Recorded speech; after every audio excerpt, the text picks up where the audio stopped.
Iran ದೇಶ ಈಗ ನಾಯಕನಿಲ್ಲದ ಹಡಗಿನಂತಾಗಿದೆಯಾ? February 28ರಂದು ನಡೆದ ಭೀಕರ ದಾಳಿಯ ನಂತರ ಇರಾನ್ನ ಸರ್ವೋಚ್ಚ ನಾಯಕ ಪಟ್ಟಕ್ಕೇರಿದ್ದ ಮುಜ್ತಬಾ ಖಮೇನಿ ಈಗ ಎಲ್ಲಿ ಪತ್ತೆಯಿಲ್ಲ. ಇಡೀ ಜಗತ್ತು ಇರಾನ್ನಿಂದ ಬರುವ ಒಂದ ಸಂದೇಶಕ್ಕಾಗಿ ಕಾಯ್ತಿದೆ. ಆದ್ರೆ ಇವತ್ತು ಹೊರಬಿದ್ದಿರೋ ಸುದ್ದಿ ಮಾತ್ರ ಭಯಾನಕವಾಗಿದೆ. ಇರಾನ್ನ ನೂತನ ಸರ್ವೋಚ್ಚ ನಾಯಕ ಮುಜ್ತಬಾ ಖಮೇನಿಯವರು ಪ್ರಜ್ಞಾಹೀನ ಸ್ಥಿತಿಯಲ್ಲಿದ್ದಾರೆ. ಅವರಿಗೆ ಯುದ್ಧವೂ ಗೊತ್ತಿಲ್ಲ, ಕದನ ವಿರಾಮದ ಸುದ್ದಿಯೂ ಇಲ್ಲ.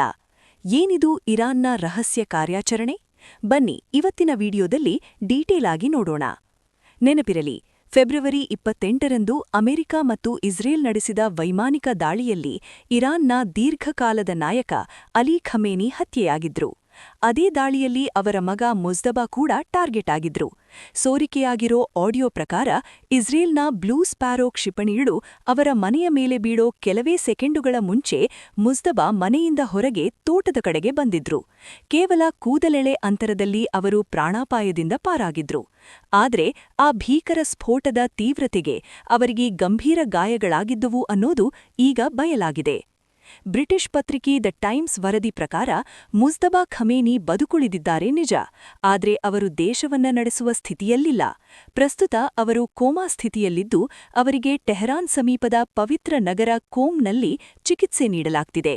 ಅವರಿಗೆ ಯುದ್ಧ ನಡೀತಿರೋದೇ ಗೊತ್ತಿಲ್ವಂತೆ. ಮುಜ್ತಬಾ ಅವರು ರಷ್ಯಾಕ್ಕೆ ಹೋಗಿದ್ದಾರೆ ಅನ್ನೋ ಸುದ್ದಿಗಳನ್ನ ರಷ್ಯಾ ರಾಯಭಾರಿಯೇ ತಳ್ಳಿಹಾಕಿದ್ದು ಅವರು ಇರಾನ್ನಲ್ಲೇ ಚಿಕಿತ್ಸೆ ಪಡೆತಿರೋದನ್ನ ಖಚಿತಪಡಿಸಿದ್ದಾರೆ. ಹಾಗಾದ್ರೆ ಈಗ ಇರಾನ್ನಲ್ಲಿ ಆಡಳಿತ ನಡೆಸ್ತಿರೋದು ಯಾರು? ಸದ್ಯಕ್ಕೆ ಇರಾನ್ನ ಸೈನ್ಯ ಘಟಕ IRGC ಎಲ್ಲಾ ನಿರ್ಧಾರಗಳನ್ನ ತಗೊಳ್ತಿದೆ ಎನ್ನಲಾಗ್ತಿದೆ. ನಾಯಕನೇ ಪ್ರಜ್ಞಾಹೀನ ಸ್ಥಿತಿಯಲ್ಲಿದ್ರೆ ಇರಾನ್ ಮುಂದಿನ ದಾರಿ ಏನು? ಇಸ್ರೇಲ್ ಮತ್ತು ಅಮೆರಿಕದ ಮುಂದಿನ ಪ್ಲಾನ್ ಏನು ಅನ್ನೋದು ಈಗ ಜಗತ್ತಿನ ಮುಂದಿರೋ ಪ್ರಶ್ನೆ. ಈ ಅಂತಾರಾಷ್ಟ್ರೀಯ ಬೆಳವಣಿಗೆಯ ಬಗ್ಗೆ ನಿಮ್ಮ ಅನಿಸಿಕೆ ಏನು? ಕಮೆಂಟ್ ಮಾಡಿ ತಿಳಿಸಿ. ಇಂಥ ಜಾಗತಿಕ ಸುದ್ದಿಗಳ ಇಂಟ್ರೆಸ್ಟಿಂಗ್ ಅಪ್ಡೇಟ್ಸ್ಗಳಿಗಾಗಿ ನಮ್ಮ ಚಾನೆಲ್ ಸಬ್ಸ್ಕ್ರೈಬ್ ಮಾಡಿ. ಧನ್ಯವಾದಗಳು.